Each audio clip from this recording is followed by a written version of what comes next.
Indian polity में constitutional and non constitutional bodies, तो इसके बारे में हम डिस्कस करेंगे। इसमें कि हमारे पास कुछ संवैधानिक निकाय हैं, कौन कौन से हैं ये आएंगे, और कुछ नॉन कॉन्स्टिट्यूशनल हैं असंवैधानिक, उनके बारे में हम डिस्कस करेंगे।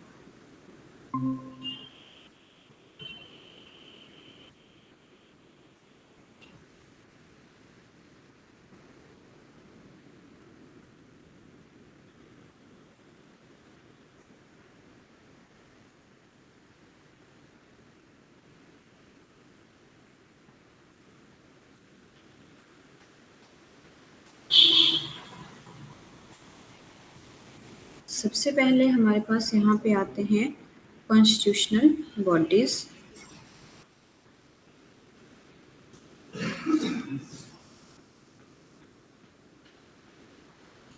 Constitutional body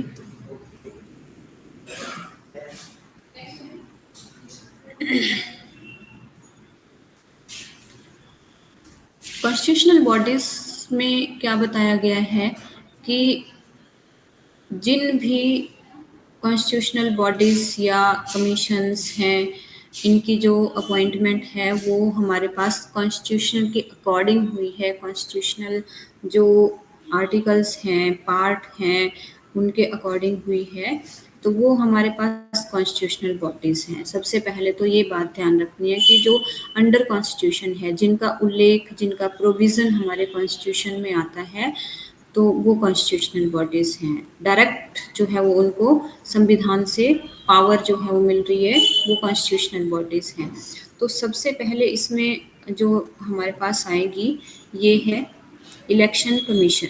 election commission of India जो है ये कॉन्स्टिट्यूशनल बॉडीज़ है, क्योंकि इसमें हमारे पास दिया हुआ है, ऑलरेडी हमें पता है कि इलेक्शन कमीशन ऑफ इंडिया जो है ये कॉन्स्टिट्यूशन के कौन से पार्ट में आता है, पार्ट नंबर 50, पार्ट 15 में। और अगर आर्टिकल की बात करें इसमें, तो आर्टिकल जो है इसमें आता है 324 से 329। तो ये कॉन्स्टिट्यूशनल बॉडी है। क्वेश्चन आपके पास कैसे आएगा, इस टॉपिक में से क्वेश्चन जो है वो इस तरह से पूछा जाएगा कि आपके पास ऑप्शन में दिया होगा, जैसे निर्वाचन आयोग है, राष्ट्रीय महिला आयोग है, या आपके पास वित्त आयोग है, ये ऐसे दिए होंगे, तो पूछा जाएगा कि इनमें से कौन सा जो है वो संवैधानिक है या कौन सा जो है वो गैर संवैधानिक है, नॉन कॉन्स्टिट्यूशनल बॉडी है। तो इस तरह से हमारे पास जो इलेक्शन कमीशन है ये कॉन्स्टिट्यूशनल बॉडी है। तो इस फिर उसके बाद फर्दर थोड़ी सी डिटेल आपके पास यहाँ पे इलेक्शन कमीशन के बारे में दी हुई है, जो कि इम्पोर्टेंट है, यहाँ से भी क्वेश्चन आ जाता है। तो इलेक्शन कमीशन के बारे में सबसे पहले तो बताया है कि फर्स्ट चीफ कमिश्नर जो थे, फर्स्ट चीफ इलेक्शन कमिश्नर जो थे इंडिया के, ये कौन थे, तो ये थे सुकुमार सेन, जो कि आपको याद रखना बहुत ज़रूरी है। First election commission of India, Sukumar Sen. उसके बाद अगर हम स्ट्रक्चर की बात करते हैं इलेक्शन कमीशन की, तो इलेक्शन कमीशन जो है वो 16 अक्टूबर 1989 में जो था एस्टैब्लिश हुआ था, लेकिन ये सिर्फ उस टाइम इसमें एक ही मेंबर था, एक सदस्य था। बाद में जो है 1 अक्टूबर 1993 से इसको बहुसदस्यीय कर दिया गया, मतलब इसमें एक से ज़्यादा मेंबर हो गए। अब इसमें एक चीफ इलेक्शन कमिश्नर है, एक मुख्य आयुक्त है और 2 अदर्स हैं। तो टोटल हमारे पास कितने हो गए यहाँ पे, 3 मेंबर। 3 मेंबर अब इसमें टोटल आएंगे। उसके बाद इनकी अपॉइंटमेंट की बात करते हैं कि जो चीफ इलेक्शन कमिश्नर हैं उनकी अपॉइंटमेंट कौन करता है। तो अपॉइंटमेंट जो है वो प्रेसिडेंट करता है, और जो चीफ इलेक्शन कमिश्नर है उसकी अपॉइंटमेंट राष्ट्रपति जो है वो करता है। और उसके बाद जो 2 अदर्स मेंबर्स रहते हैं इस कमीशन में, इनके जो है वो प्राइम मिनिस्टर राष्ट्रपति को सलाह दे सकते हैं, जिसमें कि कोई केंद्रीय कैबिनेट मिनिस्टर भी हो सकता है, कोई भी कैबिनेट मिनिस्टर जो है वो इसका मेंबर हो सकता है निर्वाचन आयोग का, या फिर जो हमारे पास लोकसभा है, लोकसभा में जो विपक्ष दल का नेता है वो भी इसका मेंबर हो सकता है। उसके बाद कार्यकाल की अगर बात करें तो इन सदस्यों का जो टेन्योर रहता है, ये जो चीफ कमिश्नर है, चीफ इलेक्शन कमिश्नर है, इनका रहेगा 6 साल और 65 ईयर्स। जो भी पहले हो जाएगा इनकी रिटायरमेंट हो जाएगी। जो अदर्स 2 मेंबर्स रहेंगे, इनका जो टेन्योर रहेगा ये है 6 ईयर और 62 years. Similar as high court, जजेस ऑफ हाई कोर्ट, और ये जो है वो सिमिलर एज जजेस ऑफ सुप्रीम कोर्ट। उसके बाद अगर इन्होंने अपना रिजाइन देना है तो ये किसको देंगे? राष्ट्रपति को। अगर इनको इनकी पोस्ट से हटाना है तो कदाचार या क्षमता के आधार पर जो है वो चीफ कमिश्नर जो है, मुख्य आयुक्त जो है, इसको कैसे हटाया जाता है, जैसे सुप्रीम कोर्ट के जज को हटाया जाता है। जो अदर चीफ कमिश्नर्स होंगे उनको चीफ कमिश्नर की जो है सिफारिश के ऊपर हटाया जाएगा। फिर आती है इनकी फंक्शनिंग। ये फंक्शन क्या क्या करते हैं? तो ये जो इलेक्शन कमीशन है इसका क्या क्या काम होता है, नाम से पता लग रहा है वैसे तो, कि जो भी हमारे पास पार्लियामेंट में कौन आता है, लोकसभा, राज्यसभा और प्रेसिडेंट, तो इनका इलेक्शन करवाना है। स्टेट लेजिस्लेचर है, स्टेट लेजिस्लेचर में हमारे पास स्टेट लेजिस्लेटिव असेंबली आती है, लेजिस्लेटिव काउंसिल आती है। तो इन सदस्यों का जो इलेक्शन है, वाइस प्रेसिडेंट है, इनका इलेक्शन है, इनका कंट्रोल जो है वो इनके पास रहता है। यही जो है वो इलेक्शन को ऑर्गेनाइज करवाते हैं। उसके बाद जो वोटर लिस्ट्स होती हैं इंडिया में, उसको रेडी करवाना, पॉलिटिकल पार्टीज जो हैं उनको चुनाव चिन्ह प्रदान करना, इस तरह से जो इलेक्शन कंस्टिट्यूंसीज हैं उनका परिसीमन करना। परिसीमन मतलब उनका जो दायरा है, उनकी जो बाउंड्री है उसको कम करना या ज़्यादा करना। तो ये पावर भी किसके पास रहती है? इलेक्शन कमीशन ऑफ इंडिया के पास। उसके बाद जो है वो नेशनल और स्टेट लेवल पे जो कोई पार्टी है तो उसको ये रजिस्टर्ड करते हैं, मान्यता देते हैं। भारत में जो है वो इलेक्शन कमीशन की स्थापना कब हुई थी, एस्टैब्लिश कब हुआ था ये बहुत इम्पोर्टेंट है। 26 जनवरी 1950 और 25 जनवरी 1950। 26 जनवरी को हमारा रिपब्लिक डे होता है, 25 जनवरी 1950 को इलेक्शन कमीशन एस्टैब्लिश हुआ था इंडिया में। उसके बाद 25 जनवरी को हर साल कौन सा डे मनाया जाता है? नेशनल वोटर डे, राष्ट्रीय मतदाता दिवस। उसके बाद ये परिसीमन के बारे में है, तो ये इतना इम्पोर्टेंट नहीं है। उसके बाद कुछ कमेटीज भी इसके ऊपर बनी हुई है। ये जो इलेक्शन कमीशन है इसको रिफॉर्म करने के लिए कुछ कमेटीज हैं, जैसे के संथानम है, तारकुंडे समिति है। तो इसमें क्वेश्चन कैसे बन सकता है? इनका नाम दिया होगा आपके पास, के संथानम समिति किस चीज़ से रिलेटेड है, किस से संबंधित है? तो ये आएगी इलेक्शन कमीशन जो है उसकी रिफॉर्मेशन के लिए, उसके सुधार के लिए। दिनेश गोस्वामी है, इंद्रजीत गुप्ता समिति है, तारकुंडे समिति है। तो ये समितियाँ 4 जो हैं वो इलेक्शन कमीशन से रिलेटेड हैं। उसके बाद जो नेशनल पार्टीज आती हैं इंडिया में, ये हमारे पास मेन जो है वो कितनी रहेंगी? Congress, communist party, BJP, Bahujan Samaj party, national peoples party, आम आदमी पार्टी। तो ये इतनी इम्पोर्टेंट नहीं है। फिर उसके बाद हमारे पास आता है UPSC.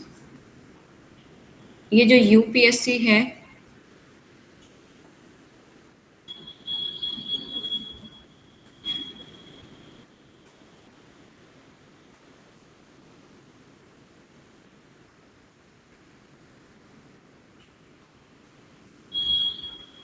Union public service commission, UPSC, संघ लोक सेवा आयोग, ये भी एक कौन सी बॉडी है? कॉन्स्टिट्यूशनल। और ये कॉन्स्टिट्यूशन के पार्ट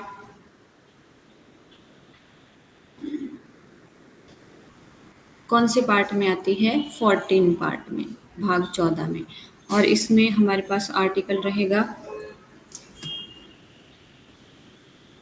315 टू 323। यूपीएससी जो है वो सेंट्रल गवर्नमेंट के लिए रहता है, और जो राज्य लोक सेवा आयोग है जैसे हमारा जो है वो एचपी का है, हिमाचल प्रदेश का HPPSC, Himachal Pradesh public service commission. तो हर एक राज्य के लिए ये अलग से रहेगा, तो ये स्टेट लेवल पे रहेगा। उसके बाद जॉइंट भी हो सकता है। तो जॉइंट जो है इसमें हमारे पास 2 और मोर देन 2 स्टेट्स आ सकते हैं इसके बाद। उसके बाद जो मेंबर्स रहेंगे या इसके जो प्रेसिडेंट रहेंगे यूपीएससी के, उनके लिए क्या-क्या योग्यताएँ होनी चाहिए। तो कितने सदस्य होंगे यूपीएससी में, उनकी संख्या कितनी रहेगी, ये सारी चीज़ें कौन डिटरमाइन करता है? राष्ट्रपति। और जो इसके हाफ मेंबर्स होते हैं, आयोग के आधे सदस्य जो होते हैं, नियुक्ति के समय ये केंद्र या राज्य सरकार के अधीन कम से कम 10 वर्ष तक पद धारण किया होना चाहिए। ये इनके लिए एक योग्यता है। उसके बाद इनके जो वेतन और भत्ते रहते हैं, ये भारत की संचित निधि से दिए जाते हैं। और इनका जो टेन्योर है, ये आर्टिकल 316 में बताया गया है, अनुच्छेद 316 में। तो इसमें जो प्रेसिडेंट है और जो मेंबर्स हैं, उन सब की अपॉइंटमेंट की जाती है प्रेसिडेंट के द्वारा। और एक ही टेन्योर रहेगा इनके लिए, 6 इयर्स और 65 इयर्स, 6 साल या 65 साल, जो भी पहले होगा उसमें रिटायरमेंट हो जाएगी। उसके बाद ये 3 तरह की जो है ये हमारे पास सर्विसेज आती हैं इसमें। एक आएगा हमारे पास IAS, Indian administrative service, IPS, Indian police service, और तीसरा आएगा आईएफएस, इंडियन फॉरेस्ट सर्विस। तो 3 इसमें आती हैं। भारत में अगर हम बात करें कि सिविल सर्विसेज को किसने सबसे पहले लाया था, कौन इसका जन्मदाता माना जाता है, तो ये हैं लॉर्ड कॉर्नवालिस। लॉर्ड कॉर्नवालिस जो हैं, इन्होंने सबसे पहले इंडिया में सिविल सर्विसेज को इंट्रोड्यूस करवाया था। और अगर हम फर्स्ट इंडियन की बात करते हैं कि फर्स्ट इंडियन कौन थे जिन्होंने इंडियन सिविल सर्विसेज एग्ज़ाम को पास किया था, तो ये थे सत्येंद्र नाथ टैगोर। उसके बाद अगर इनको इनकी पोस्ट से हटाना है, तो ये राष्ट्रपति के द्वारा हटाए जाएंगे। और उसके बाद अदर जो मेंबर रहेंगे, अगर इनको पोस्ट से हटाना है, प्रेसिडेंट और अदर्स मेंबर, तो ये भी राष्ट्रपति जो है वो आदेश देंगे और सुप्रीम कोर्ट में इनकी जांच होगी। अगर ये कॉन्स्टिट्यूशनल जो लॉज हैं उनके अगेंस्ट कोई काम करते हैं, तो सुप्रीम कोर्ट में जो मैटर है वो जा सकता है, और वहाँ पे जांच के बाद अगर इनको दोषी पाया जाए, तो राष्ट्रपति के आदेश के द्वारा इनको हटाया जा सकता है। अब फंक्शनिंग क्या आती है इनकी। फंक्शनिंग जो है,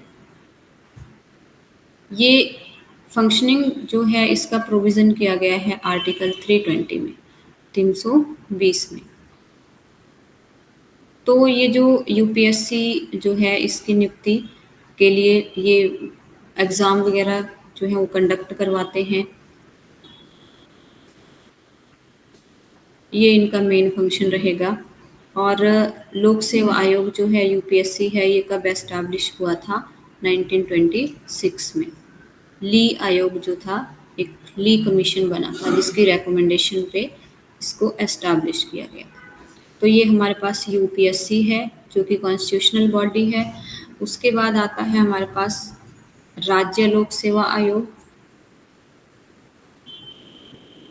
राज्य लोक सेवा आयोग जो है, ये भी कॉन्स्टिट्यूशन के पार्ट 14 में आता है और आर्टिकल 315 टू 323। राज्य लोक सेवा आयोग जो है वो स्टेट के लिए होगा, वो हम पहले ही डिस्कस कर चुके हैं। इनकी जो अपॉइंटमेंट है ये आर्टिकल 316 में आती है।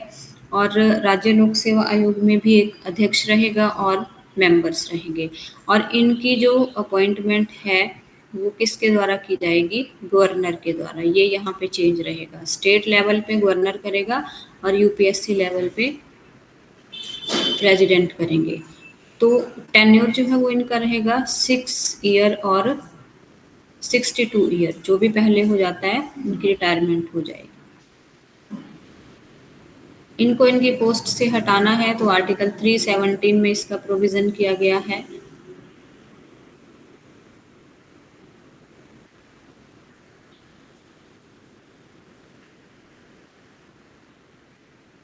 उसके बाद इनकी फंक्शनिंग आती है, फंक्शन क्या रहेगा इनका, तो ये स्टेट लेवल पे जो सर्विसेज़ हैं फर्स्ट एंड सेकंड क्लास की, उनको ये क्या करते हैं, एग्ज़ाम इनका कंडक्ट करवाते हैं और वेतन भत्ते जो हैं वो इनके ये राज्य की संचित निधि से दिए जाते हैं। उसके बाद आता है तीसरी कॉन्स्टिट्यूशनल बॉडी हमारे पास, ट्रिब्यूनल। ट्रिब्यूनल जो है ये मूल संविधान में तो इसके बारे में कुछ भी नहीं बताया गया है। जब हमारा संविधान बना तब इसके बारे में कुछ नहीं था, कोई उल्लेख नहीं था, कोई प्रोविज़न नहीं है। बट जब हमारा कॉन्स्टिट्यूशनल अमेंडमेंट हुआ 42, कौन से नंबर का, 42, कब होता है ये, 1976 में। तो ट्रिब्यूनल जो है इसको पार्ट 14A में ऐड किया गया और इसमें आर्टिकल हमारे पास आएगा 323A से 323B तक। और ट्रिब्यूनल का जो फंक्शन है ये किस तरह का रहेगा, किसी स्पेशल डिपार्टमेंट से जुड़ी कोई अगर कंप्लेंट है तो उसको उसका सॉल्यूशन करना। उसके बाद आते हैं हमारे पास CAG, controller and auditor general of India, नियंत्रक एवं महालेखा परीक्षक। तो ये भी कैसे हैं, एक कॉन्स्टिट्यूशनल बॉडी, संवैधानिक निकाय। इसमें जो है अपॉइंटमेंट, पहले तो आर्टिकल आएगा इसमें 148, ये बहुत इम्पोर्टेंट है। किस आर्टिकल के अंतर्गत अंतर्गत जो है वो कैग आते हैं इंडिया में, 148। इनकी अपॉइंटमेंट जो है वो प्रेसिडेंट करते हैं। तो फर्स्ट कैग जो थे इंडिया के ये थे वी नरहरि राव, जो कि कब बने थे, 1948 में, 1948 में। उसके बाद इनके जो वेतन या सर्विसेज रहती हैं वो किसके द्वारा डिटरमाइन की जाती हैं, भारत के राष्ट्रपति के द्वारा। अगर इनको इनकी पोस्ट से हटाना है तो जो एससी सुप्रीम कोर्ट के जो जजेस हैं उनके लिए जो क्राइटेरिया रहेगा वही सेम इनके लिए भी रहेगा। और टेन्योर रहता है इनका 6 ईयर, 6 ईयर और 65 ईयर्स, जो भी पहले हो जाएगा उसमें ये रिटायर हो जाते हैं। अगर एक ही कैग जो है वो दूसरी बार उनको अपॉइंट करना चाहे तो वो नहीं होता है, दोबारा इनकी अपॉइंटमेंट नहीं होगी। जो एक बार बन गया वो फर्स्ट एंड लास्ट वही रहेगा, उसके बाद कोई अनदर पर्सन इसमें बनता है। तो इनका जो फंक्शनिंग रहती है ये क्या रहती है कि जो भी संचित निधि है उससे जो पैसा निकलता है, आता है, खर्च जो होता है उसका ये लेखा जोखा रखते हैं। और इनको जो है वो पब्लिक फाइनेंस जो है वो उसका संरक्षक माना जाता है। उसके बाद केंद्र सरकार या राज्य सरकारें जो हैं इनके बीच में जो भी आय व्यय होता है, लेन देन होता है, इनकी ये देख रेख करते हैं। उसके बाद नेक्स्ट आते हैं हमारे पास अटॉर्नी जनरल, महान्यायवादी। तो ये जो अटॉर्नी जनरल हैं ये आते हैं पार्ट 5 इंडियन कॉन्स्टिट्यूशन के पार्ट 5 में और आर्टिकल 76 में, भारत के महान्यायवादी। और शायद इसके बारे में हम पिछली क्लासेस में कर चुके हैं अटॉर्नी जनरल के बारे में। अटॉर्नी जनरल जो होते हैं ये भारत के पहले विधि अधिकारी माने जाते हैं, प्रथम विधि अधिकारी। और ये कानूनी सलाहकार होते हैं जिनसे राष्ट्रपति सलाह ले सकते हैं। उसके बाद ये इनकी जो एबिलिटी है क्या होनी चाहिए, कौन जो है वो महान्यायवादी बन सकता है, सुप्रीम कोर्ट का जज इलेक्ट होने की जिसमें योग्यता होगी वो महान्यायवादी बनेंगे। उसके बाद इनकी जो अपॉइंटमेंट रहती है ये आर्टिकल 76A में आएगी और भारत के प्रेसिडेंट जो है वो इनको अपॉइंटमेंट करेंगे, इनको अपॉइंटमेंट देंगे। तो अगर हम फर्स्ट की बात करते हैं कि first attorney general of India कौन थे, तो ये थे MC सीतलवाड़।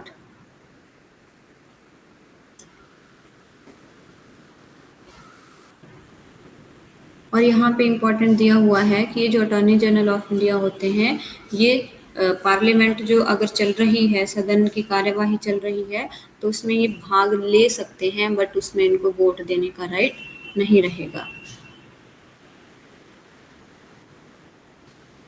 उसके बाद हमारे पास अगली बॉडी आती है वस्तु एवं सेवा कर परिषद, goods and services tax council. ये आती है हमारे कॉन्स्टिट्यूशन के आर्टिकल 279A में, और जो कॉन्स्टिट्यूशन का 101वां कॉन्स्टिट्यूशनल अमेंडमेंट हुआ था, कब हुआ था ये? 2016 में। इसमें जो है वो GST के बारे में हमारे पास बताया गया है, और उसके बाद जो है वो GST इम्प्लीमेंट हुआ था। तो ये जो काउंसिल है, GST काउंसिल है, ये किसके द्वारा इसको गठित किया गया है? राष्ट्रपति के द्वारा, और ये संविधान के आर्टिकल 279A में आते हैं। फिर उसके बाद स्ट्रक्चर बताया गया है यहाँ पे, थोड़ा सा इसका स्ट्रक्चर क्या है। तो स्ट्रक्चर आता है कि एक इसमें प्रेसिडेंट होगा, अध्यक्ष होगा, और उसके बाद कुछ मेंबर होंगे।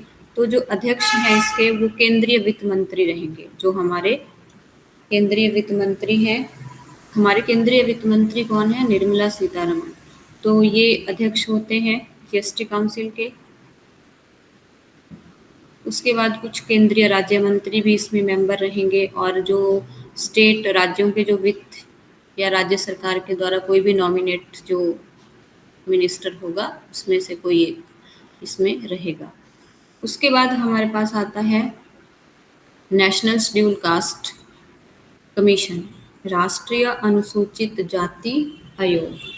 तो ये भी एक कॉन्स्टिट्यूशनल बॉडी है, और इसमें अनुसूचित और जनजाति दोनों आते हैं, नेशनल, SC और ST। कॉन्स्टिट्यूशन के 65 जो अमेंडमेंट रहता है हमारे पास, 65 अमेंडमेंट एक्ट 1990 1990, इसमें जो है वो इसका प्रावधान किया गया है। और स्ट्रक्चर इसका क्या है कि आर्टिकल 338 में आता है, और उसके बाद स्ट्रक्चर में क्या आएगा? एक इसमें अध्यक्ष रहेंगे, एक उपाध्यक्ष, और 3 अदर मेंबर्स होंगे। और इनकी अपॉइंटमेंट कौन करता है? प्रेसिडेंट, और इनका टेन्योर रहेगा 3 इयर्स। फंक्शनिंग क्या रहती है इनकी? जो भी शेड्यूल कास्ट हैं उनको कंजर्व करना, और उनके अन्याय के विरुद्ध जो है जांच करना। कोई भी एक्सप्लॉयटेशन अगर उनकी हो रही है, तो उसके लिए प्रॉपर जांच करना, उसको देखना। उसके बाद अनुसूचित जनजाति आयोग आता है, schedule tribe commission of India. तो ये आता है हमारे पास आर्टिकल 338A में। 89वां ये कॉन्स्टिट्यूशनल अमेंडमेंट है, अमेंडमेंट एक्ट 2003 में हुआ था ये। और ये जो प्रोविज़न में अगर ये आया था, फोर्स में आया था ये कमीशन, तो ये 2004 में आया था, जबकि ये जो कॉन्स्टिट्यूशनल अमेंडमेंट एक्ट है ये 2003 में हो गया था। इसमें क्या स्ट्रक्चर रहेगा? सेम वही रहेगा, एक अध्यक्ष होंगे, उपाध्यक्ष, और 3 अदर मेंबर्स। इनकी अपॉइंटमेंट करेंगे प्रेसिडेंट। उसके बाद वही आता है हमारे पास national OBC other backward classes पिछड़ा वर्ग आयोग जो है। तो ये भी एक वैधानिक आयोग है, जिसके रूप में इसको 1993 में एस्टाब्लिश किया गया था। और ये 102वां जो था वो कॉन्स्टिट्यूशनल अमेंडमेंट एक्ट था, जो 2018 में उसको जो है वो कॉन्स्टिट्यूशनल बनाया गया था, संवैधानिक दर्जा दिया गया था। ये 338B में आता है, आर्टिकल 338B में। और इसका भी सेम स्ट्रक्चर वही रहेगा, एक अध्यक्ष, उपाध्यक्ष, और 3 मेंबर्स। जिनकी अपॉइंटमेंट भारत के राष्ट्रपति करेंगे और टेन्योर जो है उनका 3 इयर्स का रहेगा। उसके बाद आता है हमारे पास भाषाई अल्पसंख्यक आयुक्त,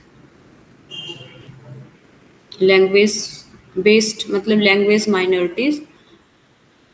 तो ये 350 बी में आते हैं, आर्टिकल 350 बी में।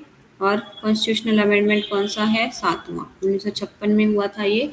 और इनकी जो अपॉइंटमेंट है ये राष्ट्रपति करते हैं। तो ये थे हमारे पास कॉन्स्टिट्यूशनल बॉडीज जो जिनका प्रावधान, जिनका प्रोविज़न हमारे कॉन्स्टिट्यूशन में किया गया है। उसके बाद नेक्स्ट हमारे पास आते हैं नॉन कॉन्स्टिट्यूशनल बॉडीज, जिसमें गैर संवैधानिक निकाय आते हैं, जिनके बारे में हम देखें। अब हमारे पास देखो कॉन्स्टिट्यूशनल कौन कौन से आए। तो अगर इसमें हम बात करें तो एक तो आता है इलेक्शन कमीशन। इलेक्शन कमीशन आया। इलेक्शन कमीशन के बाद जो है यूपीएससी है।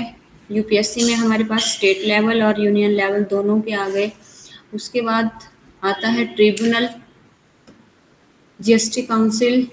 उसके बाद national scheduled tribe, scheduled caste जो कमीशन है ये आएगा, और अदर बैकवर्ड क्लासेस कमीशन आएगा। ये हमारे पास कॉन्स्टिट्यूशनल बॉडीज़ हैं। अब हम बात करते हैं नॉन कॉन्स्टिट्यूशनल बॉडीज़ में। नॉन कॉन्स्टिट्यूशनल बॉडी नाम से पता लग रहा है जिसमें कि हमारे कॉन्स्टिट्यूशन में उनका कोई प्रोविज़न नहीं है, और संसद के कुछ एक्ट जो हैं वो पास हुए हैं, या राज्य स्टेट लेजिस्लेचर ने कुछ पास किए हैं, उनके अंडर जो है वो इनकी फॉर्मेशन हुई है, जो ये नेक्स्ट बॉडीज़ हमारे पास आएंगी। तो इसमें हमारे पास पहला आता है नेशनल ह्यूमन राइट कमीशन, राष्ट्रीय मानवाधिकार आयोग। नेशनल ह्यूमन राइट कमीशन जो है ये एक नॉन कॉन्स्टिट्यूशनल बॉडी है, और ये कब एस्टैब्लिश हुआ था इंडिया में? 12 अक्टूबर 1993। लेकिन जो फोर्स में आया ये, तो ये 28 सितंबर, यहाँ पे शायद जो है डेट गलत दे दी है, क्योंकि एस्टैब्लिश हुआ है ये 28 सितंबर और फोर्स में आया था 12 अक्टूबर, तो यहाँ पे ये रिवर्स हो जाएगा। उसके बाद डे कब मनाते हैं हम? इंटरनेशनल ह्यूमन राइट्स डे, ये आता है हर साल 10 दिसंबर। तो ये डे भी आपको याद रखना है। फंक्शन क्या रहेगा इसका कि जो देश में मानवाधिकार हैं उनको प्रोटेक्ट करना। इसमें स्ट्रक्चर क्या है इसका? इसमें एक प्रेसिडेंट, एक अध्यक्ष होता है, और 11 मेंबर्स जो हैं वो अदर्स रहते हैं। अध्यक्ष और जो मेंबर्स हैं इनको राष्ट्रपति अपॉइंट करते हैं, और जो इसका अध्यक्ष है एनएचआरसी का, वो कौन होना चाहिए? जो सुप्रीम कोर्ट का मुख्य न्यायाधीश या न्यायाधीश रह चुका हो, या तो वो सीजेआई होना चाहिए, चीफ जस्टिस ऑफ इंडिया, या फिर अदर जज भी हो सकता है, अदर सीनियर जज कोई, क्योंकि हमारे पास एक मुख्य न्यायाधीश होते हैं सुप्रीम कोर्ट में और 33 अदर्स होते हैं। तो जो अध्यक्ष है वो शर्त है कि सुप्रीम कोर्ट का ही जज होना चाहिए। उसके बाद टेन्योर जो है ये रहता है इनका 3 इयर्स, 3 इयर्स और 70 इयर्स। जो भी पहले हो जाता है, या तो उनकी एज 70 पहले हो जाएगी, या फिर उनका कार्यकाल 3 साल का हो जाएगा। पहले अध्यक्ष की अगर हम बात करें तो पहले अध्यक्ष हैं Ranganath Mishra. National human right commission के जो पहले अध्यक्ष थे ये थे रंगनाथ मिश्रा। इम्पॉर्टेंट है ये, और ये आपको याद रखना। उसके बाद नेक्स्ट कमीशन आता है हमारे पास सेंट्रल इंफॉर्मेशन कमीशन, केंद्रीय सूचना आयोग। तो ये आता है हमारे पास राइट टू इंफॉर्मेशन एक्ट जो है 2005, इसके अंडर इसका जो है वो प्रोविज़न बताया गया है। और ये पूरी तरह से कब लागू हुआ है इंडिया में? 1 अक्टूबर 2005। स्ट्रक्चर क्या रहेगा इसमें? स्ट्रक्चर है, एक इसमें चीफ इंफॉर्मेशन कमिश्नर होगा और उसके बाद 10 जो है इसमें अदर मेंबर रहेंगे, ज़्यादा से ज़्यादा 10।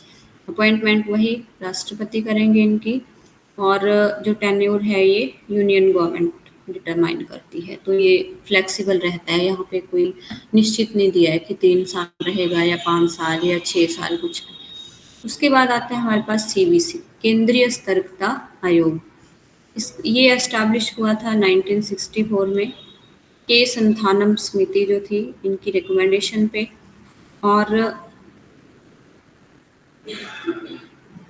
इसमें जो है वो एक अध्यक्ष रहते हैं और 2 या मोर देन 2 जो है, 2 या 2 से कम, हाँ, लेस देन 2 इसमें कमिश्नर रहेंगे, जिनकी अपॉइंटमेंट प्रेसिडेंट करेंगे। और इनका यहाँ पे टेन्योर जो है वो फिक्स किया गया है 4 ईयर या फिर 65 ईयर्स। फंक्शनिंग क्या रहेगी इनकी, जो भी करप्शन से रिलेटेड जो क्रिमिनल हैं उनको इन्वेस्टिगेट करना। उसी तरह से सीबीआई आता है, तो ये भी एक नॉन कॉन्स्टिट्यूशनल बॉडी है। और उसके बाद आएगा हमारे पास नेशनल वुमेन कमीशन, जो कि इम्पोर्टेंट है। इनका आपने इम्पोर्टेंट क्या चीज़ याद रखनी है, एक तो इनकी एस्टैब्लिशमेंट, स्ट्रक्चर क्या है इनका, और ये कॉन्स्टिट्यूशनल या नॉन कॉन्स्टिट्यूशनल बॉडीज़ हैं। फर्स्ट प्रेसिडेंट भी इम्पोर्टेंट रहता है, पहला जो इनका अध्यक्ष था ये कौन था। तो नेशनल वुमेन कमीशन जो है ये 1990 में, 1990 में जो है इसमें इसको एस्टैब्लिश किया गया था। और इसका स्ट्रक्चर क्या रहता है हमारे पास, एक इसमें अध्यक्ष होता है, 5 अदर मेंबर्स होते हैं। और पहले अध्यक्ष जो हैं राष्ट्रीय महिला आयोग के, ये कौन थे, जयंती पटनायक। इनकी अपॉइंटमेंट सेंट्रल गवर्नमेंट के द्वारा की जाती है और हेडक्वार्टर है इनका न्यू दिल्ली में। टेन्योर रहेगा 3 इयर्स। मेन फंक्शंस क्या है इनकी, वुमेन्स के जो राइट हैं उनको प्रोटेक्ट करना। उसके बाद सेंट्रल माइनॉरिटीज़ कमीशन आता है हमारे पास। तो माइनॉरिटी कमीशन जो है ये भी एक नॉन कॉन्स्टिट्यूशनल बॉडी है और इसको 1978 में एस्टैब्लिश किया गया था। अल्पसंख्यक आयोग, इसका स्ट्रक्चर है, इसमें एक सभापति और एक उप सभापति होगा और इसमें 5 अदर्स मेंबर रहेंगे। सेंट्रल गवर्नमेंट जो है इन्होंने किस किस को, कौन कौन से रिलीजन हैं हमारे पास जिनको माइनॉरिटीज़ रजिस्टर्ड किया हुआ है। तो इसमें जैनिज्म आएंगे। माइनॉरिटीज़ मतलब धार्मिक रूप से जिनकी कम संख्या आती है, जैसे जैनिज्म है, पारसी हैं, बौद्ध, सिख, मुस्लिम और ईसाई। तो हिंदुओं को छोड़कर जो रिलीजन है बाकी ये सारे क्या हैं, माइनॉरिटीज़। उसके बाद लोकपाल और लोकायुक्त आते हैं, तो ये सेंट्रल लेवल पे ही होते हैं और इसको 2019 में बनाया गया था। दुनिया में सबसे पहला लोकपाल जो था वो 1809 में स्वीडन में बना था। स्ट्रक्चर क्या है, इसमें भी एक अध्यक्ष होता है और मैक्सिमम 8 अदर मेंबर रहेंगे। 50% इसमें रिजर्वेशन रहती है SC ST OBC माइनॉरिटीज़ और फीमेल्स के लिए, और 50% जो है वो अदर रहते हैं। इनकी अपॉइंटमेंट प्रेसिडेंट करते हैं और इनका जो टेन्योर रहता है ये 5 ईयर्स या 70 ईयर्स तक होता है। फर्स्ट लोकपाल थे इंडिया के पिनाकी चंद्र घोष।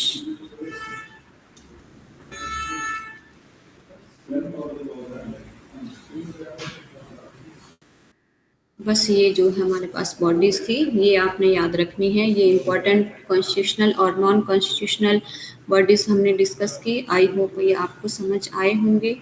तो दैट्स ऑल फॉर टुडे। बाकी जो है वो फिर हम नेक्स्ट क्लास में करेंगे।